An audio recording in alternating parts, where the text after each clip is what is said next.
Welcome back. DadPod episode 6, I think, right? I need to do a better job of checking the numbers. Like and subscribe.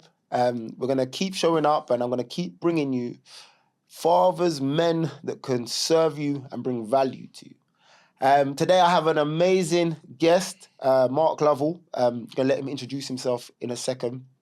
And we're going to be discussing the same stuff: fatherhood, fitness, family, business. This guy is an absolute treat. All right. Let me introduce Mark. How are we, Mark? Yeah, I'm good. I'm good, Damo. Go on, you go ahead, Mark. Yeah, do you want me to go through? Bit of an introduction. Always find this question a bit strange for me now because I guess maybe nowadays you might call me an entrepreneur, but I get a bit cringe over that in that term, you know. But I just do lots of different things, got lots of different businesses. But I think the what we're going to go on and talk about today, there's been a big journey until to that happening, you know, from childhood to the Marines to now I run lots of different businesses, and gone through the highs and the lows and all the rest of it that we'll probably get to bring us here today. Yeah, I'm excited, Mark. You know, one of the reasons why I started this podcast was to bring light to the everyday man achieving great things, right? And I think social media, a lot of blame gets put on social media, but just in general, man, we can kind of lose sight of what men out there are doing, right? And you're one of those guys, man. We're gonna get it cracking. Mark deliberately said, so I spoke to Mark previously about, he was like, he's done a few podcasts before. He's like, everyone makes it about the military, right? And to be honest, I'm going to be selfish. I wanted to talk. I've heard some stories from him. It's fantastic, right? But I'm not going to delve continuously into it. But what I want, he was in the military. He's going to tell us a bit about that. But I want to know the lessons you learned from the military. Yeah, cool. Like I said, the podcasts I've done before, we stick on the military vibe, which is cool because I understand, because you know I joined at a real fast pace. 2005, there was lots of Afghanistan was kicking off, so there's lots of different stories. But yeah, I guess we can get there's more to it. There's more to it than that. Where did you want me to go from? So I would like you to tell us a little bit about your military experience. Okay, cool. And maybe give us some of the lessons that you now use every day from there. Okay, so my military experience, my military lessons, I'd say, well, starting out, I was a completely different person. So I joined when I applied pretty much straight from school. I was about 17 years old. And growing up, I was this mummy's boy. I was this I was quite scared of violence and aggression, I guess, because my mum and dad were completely different, right? So my dad, he left when we were young. He was quite a tough, aggressive guy, I probably would say. And my mum didn't want me to grow up to be like my dad, probably, you know. So it was kind of taken out of me as a young age. Every time I'd mess up or anything, she'd say, "Oh, you don't want to end up like your dad." But I obviously had this passion in me, not for aggression, but I knew that I had more to me than I wanted to break free, you know. And when I eventually I saw an advert for the Royal Marines, I thought that's what I want to do. That looks exciting to me. I didn't really care about the military. I just thought it looked exciting, the toughness of it, doing the commando course, doing all that sort of thing. So that's what I wanted to get into. And then obviously we can go into that a little bit about training. Through my time in the military, I've done Afghanistan, lots of cool stories when I've done private security. But to revert back to your original question, I think that I always hold that as the basis of the things I do now, the lessons I learned from the military, the culture, the standards, being part of something, having a strong ethos I use now later in life. So I think that's really important, that I now use in my business life. Is there is that difficult though? Is is that was something you were looking for? You said you was a mummy's boy, right? Yeah, So do you yeah. think you needed that? Do you reckon was that like a fatherhood that you never had? Like, no disrespect to Yeah, no, yeah. definitely. I was craving a father because I got mainly brought up by my mum and my nans. I've got an amazing stepdad as well, but really, you know, my mum and my nans, and I was real sporty as a kid. But my mum, and like we all say about our mums, you know, she's the most loving, brilliant woman, but she wasn't. She was the opposite to what I wanted probably at the time. I wanted to do the sports. I wanted to be ambitious, and she was very held me back a little bit without being around. She would definitely admit that, you know, she would never take me to the sports clubs because she didn't want to drive. She was scared to. She's worked at Sainsbury's all her life, right? And she'd only drive to Sainsbury's and back. You know, so if I wanted to go and do this other stuff, I was always brought back down. But I was craving this kind of adventure and this man sort of father figure, I reckon. And then that's exactly what you said. That's what excited me, I think, about the Royal Marines. This exciting, tough group of guys that were, you know, all this stuff is something what deep down I probably craved. Yeah. So like, even though like you had this like mummy's boy, you knew deep down that you wanted like a bit of badass about you. I must, at the time, I already didn't know what I wanted, to be honest. Okay. You know what, I was figuring this in the car, right? I ain't told this story before. This is how much, like, I think I always knew that I had this aggression and this kind of fight in me, but I was scared to let it out. I remember once at school, this guy, kid, I was only young, maybe 12 or something, he wanted to have a fight with me. And I said, oh no, I'll fight you tomorrow. So I remember tomorrow come, right? And the whole school was waiting on Mark, and this, like, Lee Rose's name was, gonna go and have a fight. And we got to it, and I ran away. Because I was so told by my parents fighting is, you know, because my dad was very violent. Not to our family, but he was a tough guy. Yeah. And it was brilliant to me that, you know, you do not fight, you do not thing. But I think deep down, it still, well, talking about it now, that still plays in my mind now. Because I know deep down I've got this fight in me that I want to do it. But I just had to let it out in a way that was, I guess, in the military, you're allowed that fight, and that, you know, is bred into you. So once I was allowed to express that, it was like I was free to be the person that I kind of wanted to be, but in a controlled fashion. I've never been aggressive, reckless, but I've always had this sort of fight in me, you know, deep down. And then that was your opportunity. What's his name? Lee Rose. Yeah, Lee Did you ever Rose, go back and beat him up? Nah, I don't know what he's doing now. I can relate to that. And my experience was when I was younger, my dad was like not a disciplinarian, but he was quite like fiery and controlling, right? And then as he started to like struggle with alcohol, I became a little bit of a rebel. And the moment that I found out that I could go outside in this big bright world and fuck shit up, like, I was never like a notorious criminal, but I realized that, I can just steal from a shop. Like, and it was like my way of experimenting and like, so not saying obviously the army's a lot more fucking positive and productive, but you know, once you break free of that, you're like, and you realize, fucking hell, this is fucking crazy out here. Is there anything else you learned from the army that like you still serves you day to day? I think the basic standards, what most people say, like discipline, getting things done. I say, especially in the Royal Marines, because the Royal Marines is, you know, it's quite an elite force, and I've seen so many successful people.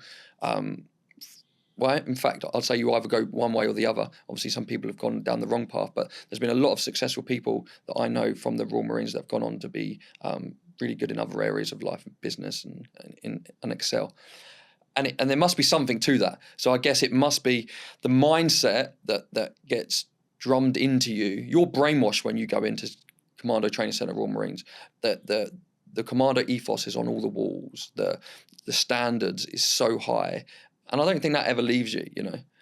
In fact, it's one of the hardest things when you leave. You realise the standard of most people is so low that it's just frustrating. And so I guess the having the discipline, and I think because training is so tough, I think understanding that if you just keep getting through the days, because you never think you're going to get to the end to be a Royal Marine Commando, you know, when you're first starting out. Especially me, I really struggled.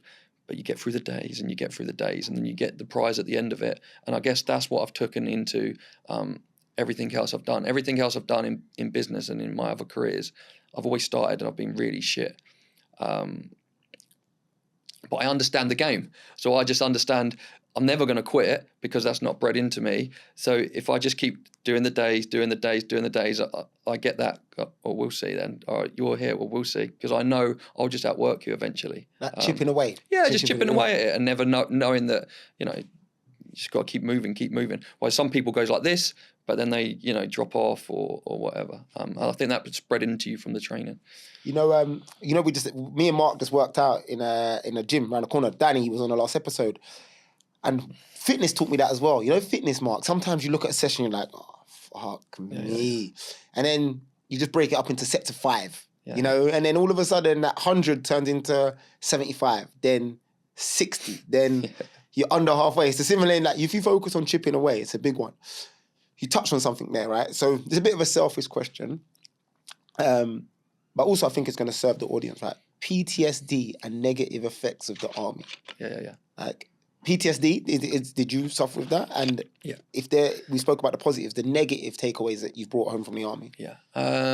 So I was in, when I served, it was a very hot, fast temperament in Afghanistan. You know, we were doing tours, aggressive tours. So lots of people have struggled with PTSD. You know what? Like, my thoughts on it changes as I've got older. You know, so I thought I had I don't know if I've got PTSD because I've never been tested for PTSD. I don't really. So I don't think I could give a fair evaluation of PTSD because I don't really understand it fully. Okay, my wife Kerry would probably tell you that I've definitely had PTSD. Yeah. I'm not sure. I used to think I did, basically, but now I think what people struggle with is, well, first of all, I know certainly some people have definitely got PTSD and it's a serious thing. But I think what a big group of people that leave the military struggle with is losing their sense of their identity. So I think that hurts more, or we use things as an excuse. So I think I just used stuff as an excuse and I blamed maybe PTSD, or I blamed I can do what I want because you don't know what I've been through type thing. So I was reckless when I left the military for a while, mainly on weekends through binge drinking and stuff. And I used to always use it as an excuse, you know, like, oh, because of this, or it's because I've done these things, or, you know, you can't relate to me, so I'll do what I want. And I was sort of wrecking my life a little bit. But now I'm over that stage. I don't know if it was PTSD or I was just using it as an excuse. I really don't know. I've not been trained enough to understand it. That's powerful, you know, because I get it. You're in hindsight, you think that maybe you were just playing the victim or something. Maybe, yeah. Like, but then there is obviously a serious element of PTSD, which I couldn't. But so I'm not saying people with PTSD are just using that as a, because I know it's a real, and I know people that definitely have got it and they're struggling and they need professional help. I've just don't think I've needed the professional help and gone down the professional help of it because I'm not sure. How much it is. I mean, there's a time I wake up in the night and sweats. I've done all that. So maybe I must have had certain bits of PTSD. But I think there was more to it with me than just, you know, PTSD. So what about the negative effects? So that's the second part, the negative effects of the army. You know, you come out, you said these positive things. You said that you normally go this way, like, or you go that way. What are the that way kind of signs and symptoms? I definitely think it's a negative culture in the respect of, it's definitely negative.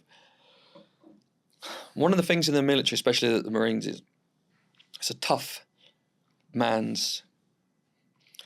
You know what? I weren't the best soldier, but I was really good out on the piss. And what I mean by that is, like, when we'd go out on the piss, I'd be like a ladies' man. I'd be like a cool, you know, I'd be like, and I'd got a lot of respect. Yeah. And that is like rewarded in the Marines. So they could have been a really good young Marine, but he might not have wanted to go out much or this or that. And I moved up a bit quicker than them probably because I was a Jack the Lad, you know, I was a bit of a likable guy. I'd be out, you know, lots of confidence when I'd be out. And you're rewarded for like what I would call now toxic male culture, maybe in a way, you know, like, most of the guys, they'd have multiple different women, and because you're traveling around and all these sort of things. Not everyone, of course, I'm standardizing, but I just think some of the negative takeaways is it's quite a selfish kind of life at times, where you it's quite a unique life that other people don't understand, and then when you come away from it, you kind of have to change. Otherwise, there's some toxic traits, I think, that can lead in.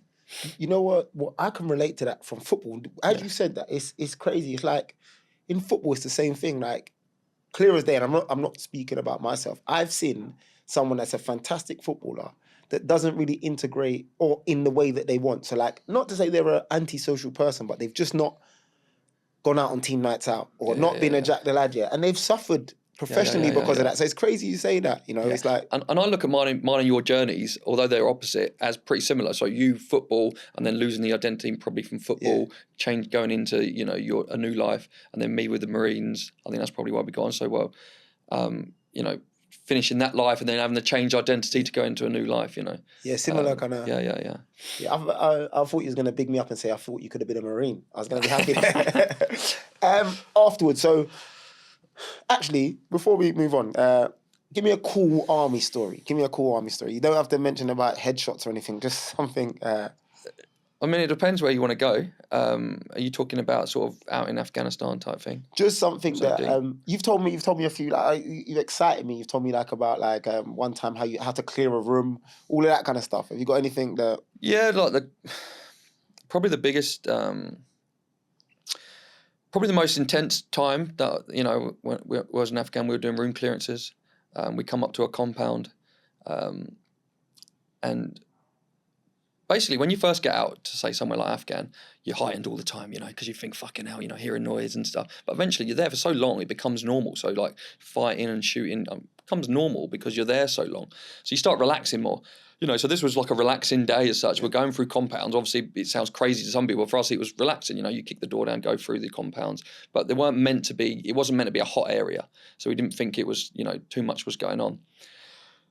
I've gone into the compound. We're stacked up against the wall, about to go in, and rounds just start hitting the top of the door. I'm what, 6'2", the door frame's what's about, so it's hitting the door, so real close to my head.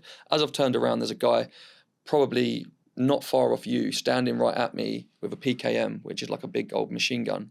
And as he's fired, it's got a big kick on it, yeah. So it's obviously gone up and it's hit the top of the door, right? We've got down, gone around to the side of the compound. You have to get on the net to the boss, right? There's, people in here. We didn't know how many was in there, so we had to pull back to the compound where everyone else is. We obviously let the boss know, like, that compound's hot, there's people in there. What do you want us to do? He'll get on the net to the bigger boss.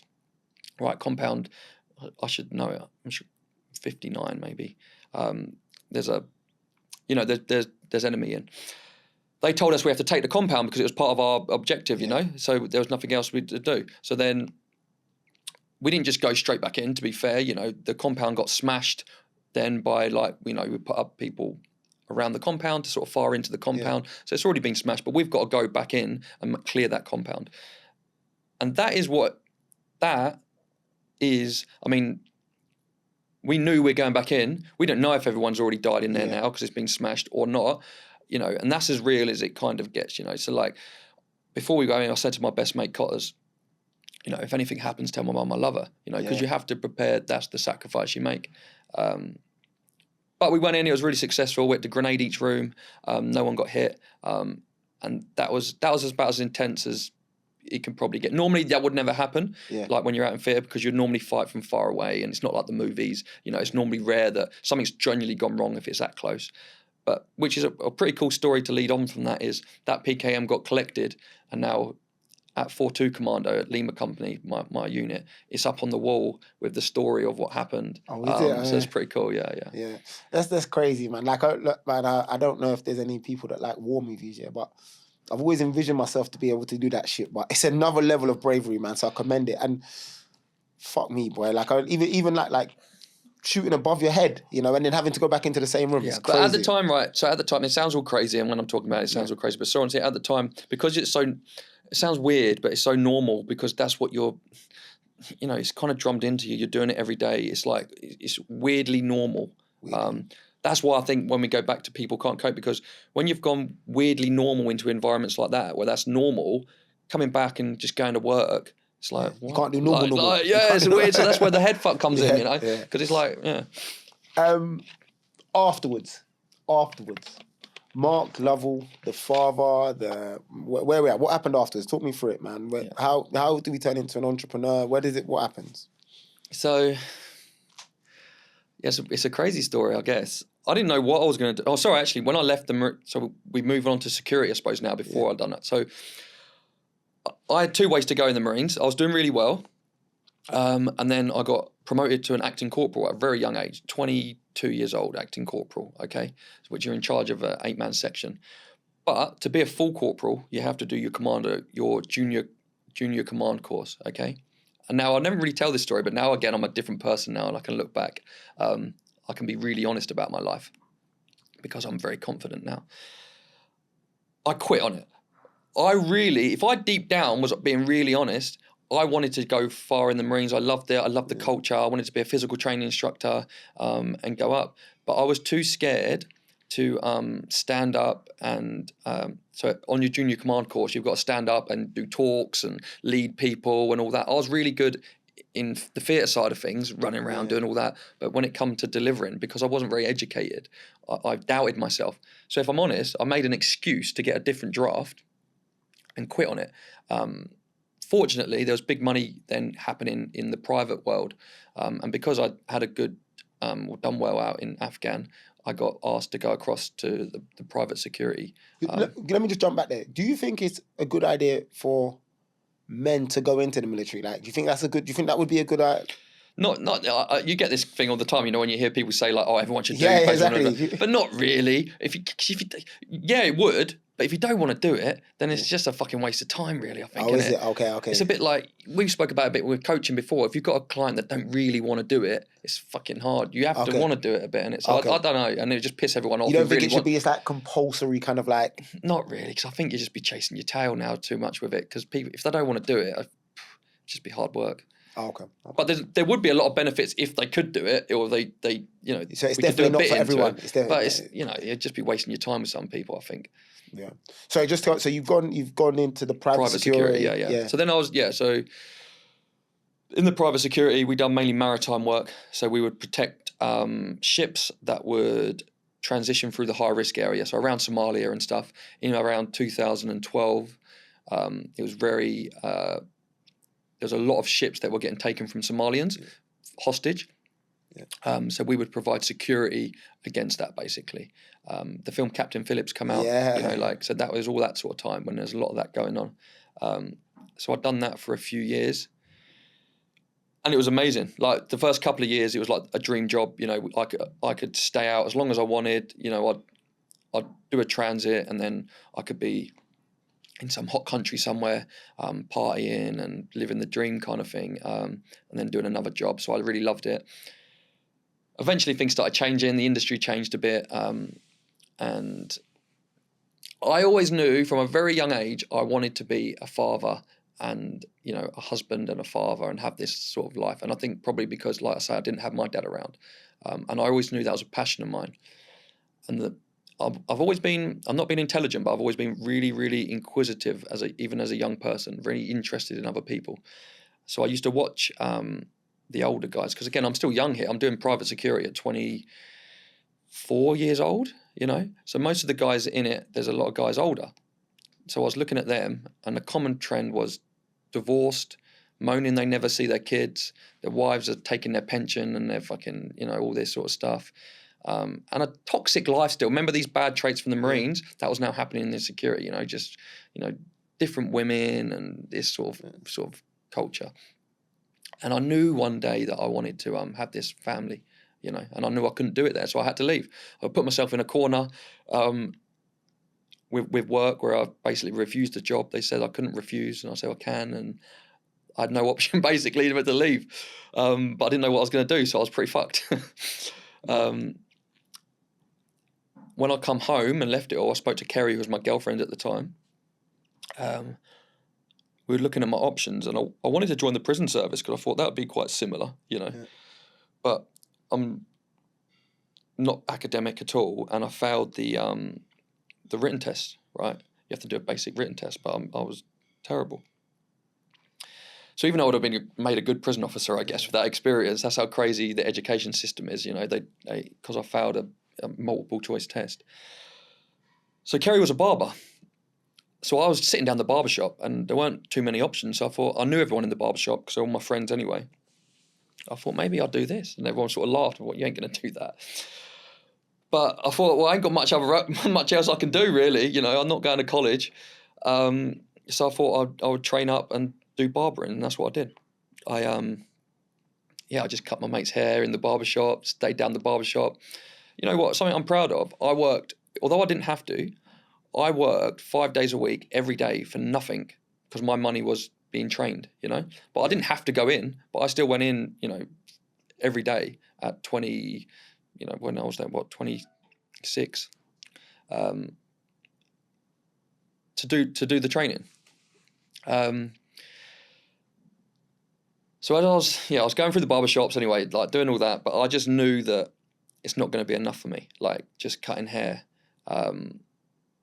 wouldn't have been enough. So as soon as I could get to a standard where I could sort of cut hair, we brought a shop. So we brought our first barbershop. I could hardly cut hair, you know, and we already brought a barbershop. Like me and my wife, Kerry, she was my girlfriend, but now my wife. And that's how it kind of started, really. I transitioned from barbering to enjoying the buzz of buying the shop, which I guess I got the buzz, a different buzz, but the same sort of buzz as the military for the excitement of business, you know? And then every year we bought another shop, every year for the next 6 years. And then I went on to other businesses. So, yeah, it worked out all right. You know what you've mentioned a couple of times, Mark, right? Toxic behaviours. You mentioned the word toxic. Going back through your journey, is there any toxic behaviours that keep showing up, or like that have affected you more than others? Well, we can move on to my sort of drinking and that sort of culture. We can go on to that if that's where you're going with it. Something that I always keep in check with myself, a toxic behaviour that I think is really important for people to get a grip of, is ego. You know, like I make sure now that there's a difference between wanting to do something and wanting to do it because of my ego, you know. So I'm always keeping check of that. And again, as I've matured and got older, I'm a lot better at understanding that. Do you know what? I see a lot about ego. Do you think that ego is an entirely negative thing?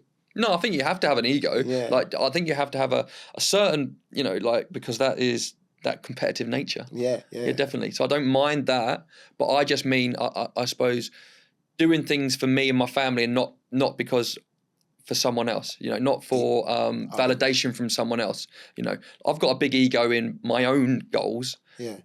But I just make sure I'm doing the right things now for me, and not because I want someone to think something of me. You know? I like that. So that was a toxic behaviour before, though. I think so. I think the problem was I left the Marine Prep Security. I was just getting pulled in all sorts of directions. You know, I just didn't really know what I was. Like, we'll sort of rewind back to. I was training as a barber. I had 3 or 4 barbershops. So on the outside, my life looked quite good now again. Yeah. But on the inside, I was hating my life because I lost my sense of.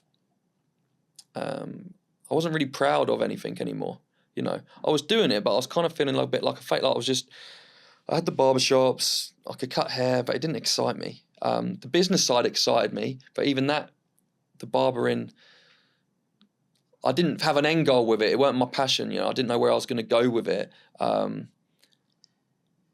So that's when the drinking crept in, you know. So then I was drinking, and then the mixture of, I think, my extreme past, and then when you mix that with drink, and then you use excuses like I've said about before, when I drink and then want to carry on drinking because I could use the excuse of, you know, well, leave me alone, I can, you know, you haven't done what I've done, type thing. It starts getting a bit of a mess, you know. It's crazy. Like, you're like a certified killer from Afghanistan, yeah, and like you're playing the victim. Like, if you actually, I think that's like that's something for people to consider. You know, like it doesn't matter like where you're at on the scale. But you know what? I don't even think I was playing the victim. I just think I was using it as an excuse. Like, I'm not even sure if it was the victim or not. Okay. I'm not. Do you think that's like a similar thing? I get what you're saying, though. I get what you're saying. It's like a good, it's like an easy way to do something negative or do something toxic. Yeah, It's just I suppose, it was part of one of the excuses, I guess. Yeah. But you know what, Mark? I think like it's a real like powerful thing because like, you know, like that first period of your journey, like army, serving in the army, the story you told about this is a really strong dude. Like, as I said, I would shit myself if someone said, go back into the room. I'd be like, bro, listen, let him have the room, you know? Yeah. But like where you must be at mentally to be able to go back in that room, right? But then you say like, you're making an excuse. Like, you're the same, it's the same person, you know, like different beast, you know? And I think it's important. We was talking about it earlier to be able to like understand that you have the ability to be like a real courageous kind of beast here, but also be a fucking excuse maker. So it's a good point you make. And now you sort of spoke about that. It triggered my mind into deep diving into that a little bit more. I genuinely believe that is how life works with extreme people. I think that. So I'll take my dad for an example. My dad, unfortunately, you know, he's lived a real hard life, been to prison, all this sort of stuff. I just think if he was in the right mindset, he could have been super successful and entrepreneurial, just like me. He was for whatever reason, his circumstances pushed him to that side of the coin from his childhood, you know. And I think that's where I always flirt with it, which I understand myself now. I'm either extremely good or extremely bad. And I just have to make sure I'm on the right side of that all the time now, you know. Because I just think every personality type's different. I genuinely believe that some people will they'll never be able to go right to the top because their personality or their mindset will allow them to go to a 7 out of 10.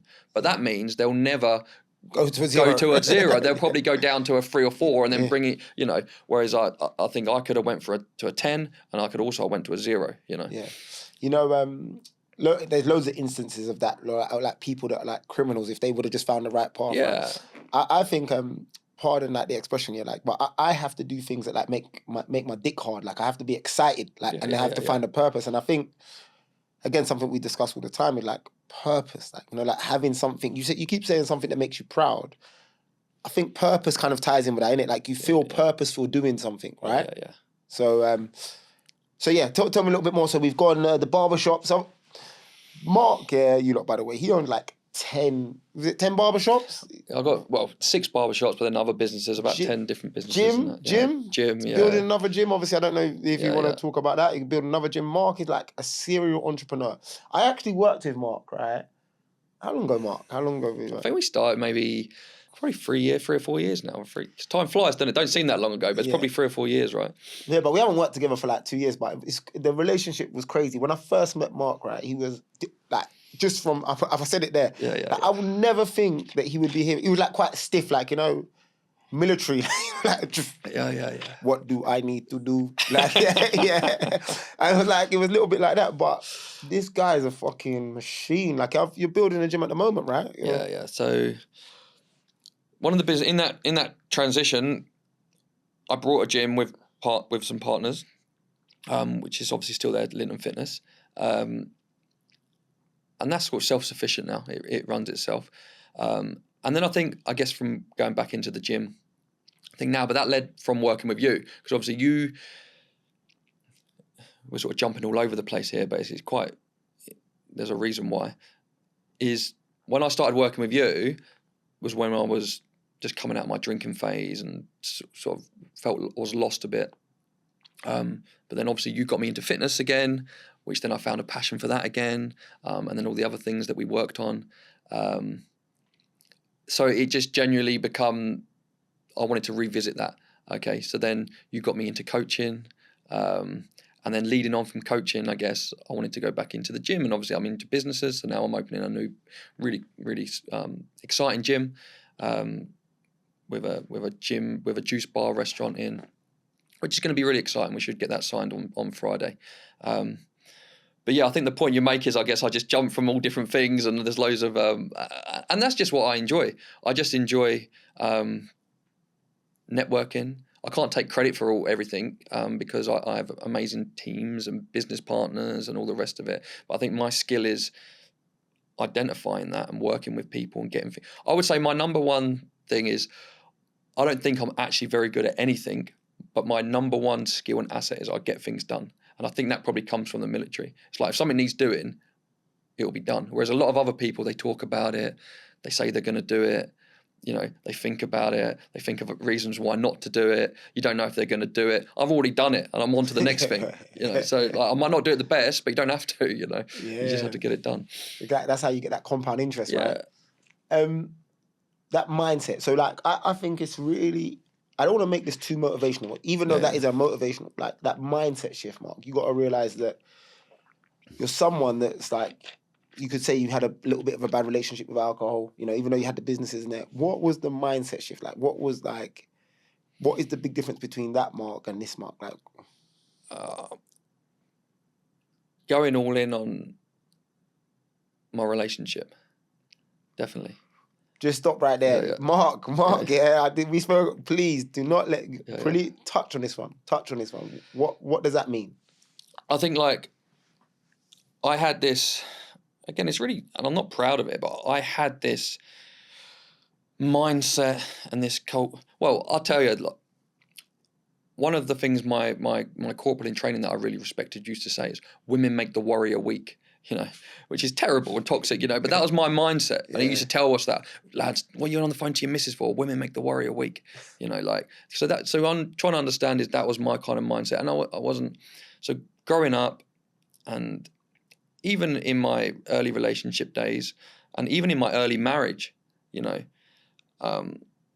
it was quite toxic. I was drinking a lot, you know, and eventually when I changed, you're left with a real void, right, in your relationship. And I'll tell you why, because if you're drinking a lot and, you know, out all weekend and doing all this stuff and you're not working on yourself, generally then your time at home is not good either. You know, it's not going to be enjoyable time at home either. Okay, and then when you stop all that, you've got the guilt, you've got to work on yourself, but also then you've got a partner that doesn't really, you know, is not backing you as much now. So you've got a bit of a mess, you know.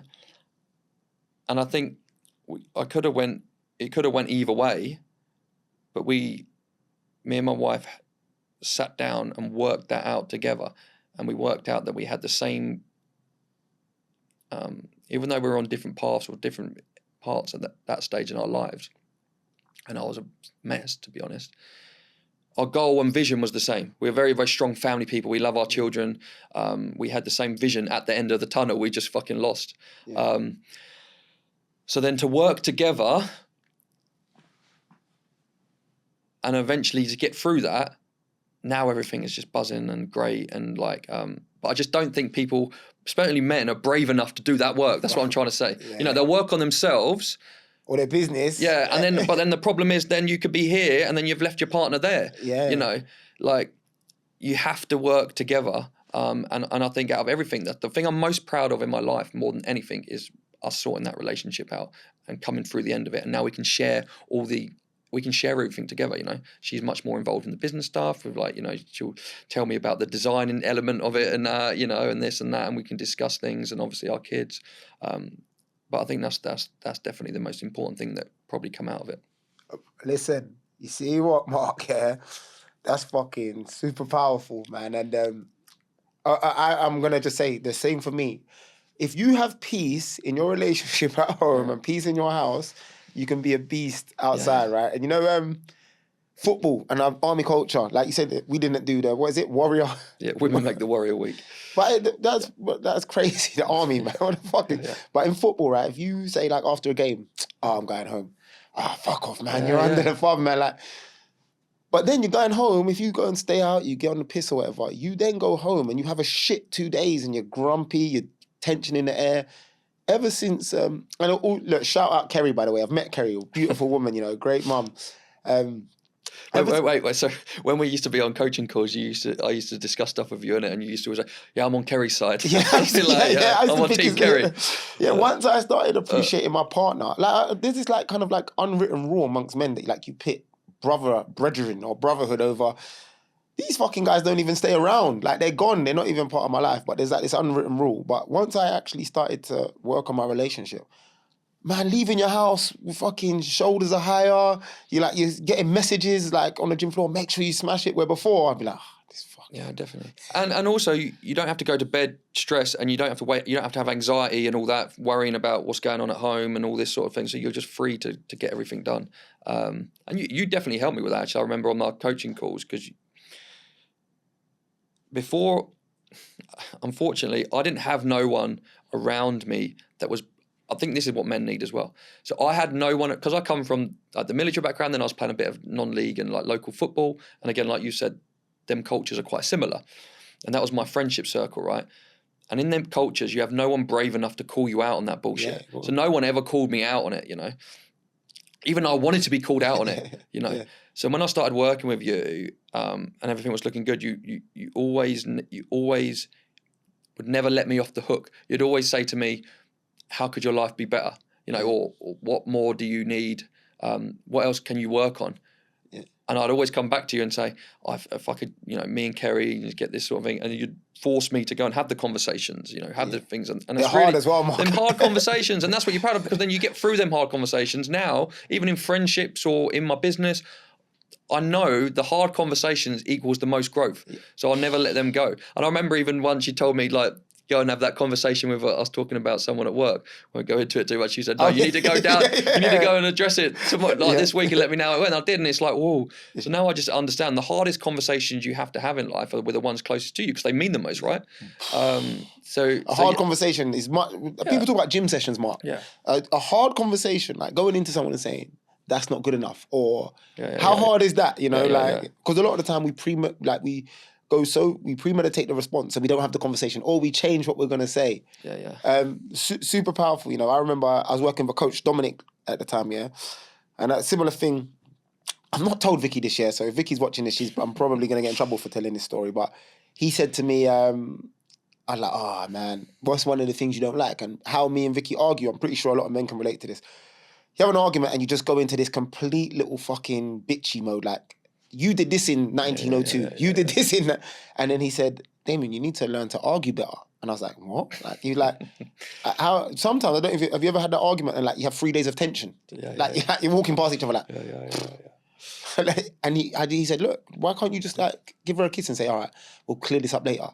I was like, what the fuck? But honestly, Mark, what you just said, once I learned to manage my relationship and focus on my relationship, business, piece of piss, right? Yeah.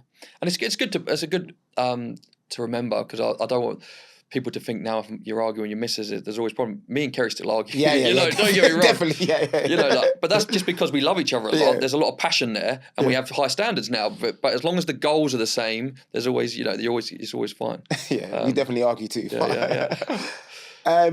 Coaching. I really want to touch on this, man. It's like,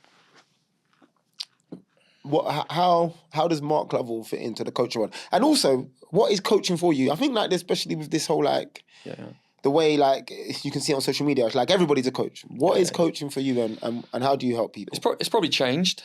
I mean, again, you're a big part to play in my coaching journey. Obviously, I weren't even thinking about being a coach. I'm working with you, and telling stories and all the rest of it. You're like, man, bro, you need a coach. And I thought about it, and I think I'd done it first of all for selfish reasons, and then it led to the opposite, because I wanted to I knew in my businesses that one thing I really struggled with, which I talked to you about, was I was doing well, but to get to the next level, I had to be confident and brave enough to speak out.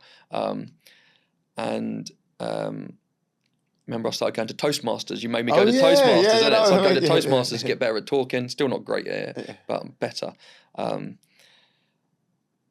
So to do coaching, I wanted to use it as a tool to start talking on social media just about my experiences, and my thoughts and whatever. And then if people like them, then I'd organically just do coaching from that. If I can help someone, I can.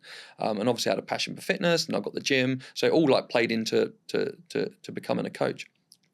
But first of all, I just think I wanted to share my experiences and see where I fitted in the coaching world. It wasn't like I wanted to definitely do this because of this.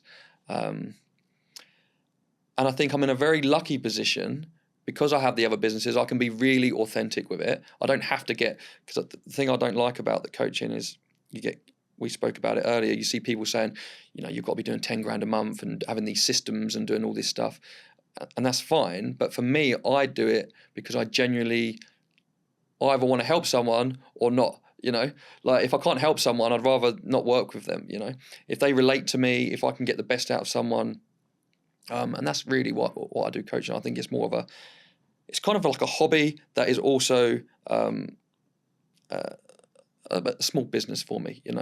That just complements my other businesses very well.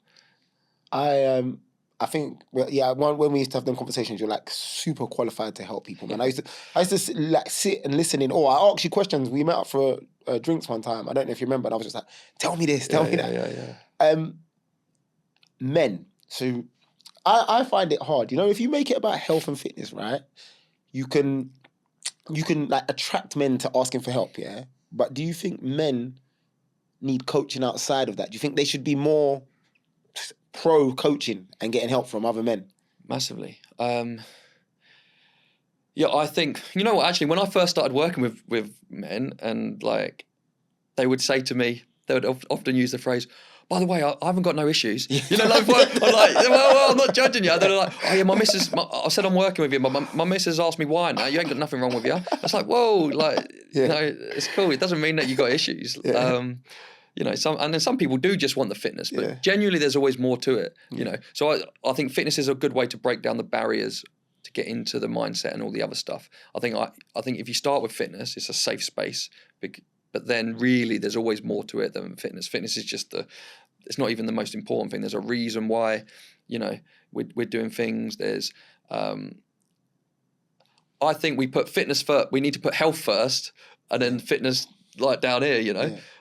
But it's the other way around. So if fitness opens the doors, then great. But I want to get to know the person just to understand how we can be happier, healthier, and all the rest of it. And I think men are scared of that side. There's plenty of guys that go to the gym, smash a workout, but deep down they're not fucking happy. Yeah. You know what is they normally say being overweight and being unhealthy is just a symptom. It's just it's the surface. Like when you kind of get to it, like you find out like men have an unhealthy relationship with alcohol, Class A drugs, porn, whatever it may be. So like for me, when I hear the word toxic, a lot of people are saying like toxic masculinity is just thrown around. But I just think toxic is your own like personal unproductivity, like your own personal things that cost you who you want to be. So like when I agree with you, man, I think like people, when they pick fitness to get healthy, it's like the easiest mechanism. Yeah. It's easiest thing to do, like go to the gym. Yeah. Which is fine, by the way, if it opens up the doors to the other things. But we can't just rely on that because we think, if I get really fit, it's gonna solve my problems. But it's not, Yeah, it's never the case. I got a story, Mark. Yeah, I'm telling you, I was playing football at the time, right? And this is I was unhealthy, right? And what I mean by I was unhealthy, like I was mentally and like I would say inside, right? I wasn't well, yeah. And I'll never forget, like I was highly stressed. I don't know, you ever been this thing when you're just super grumpy, super moody, right?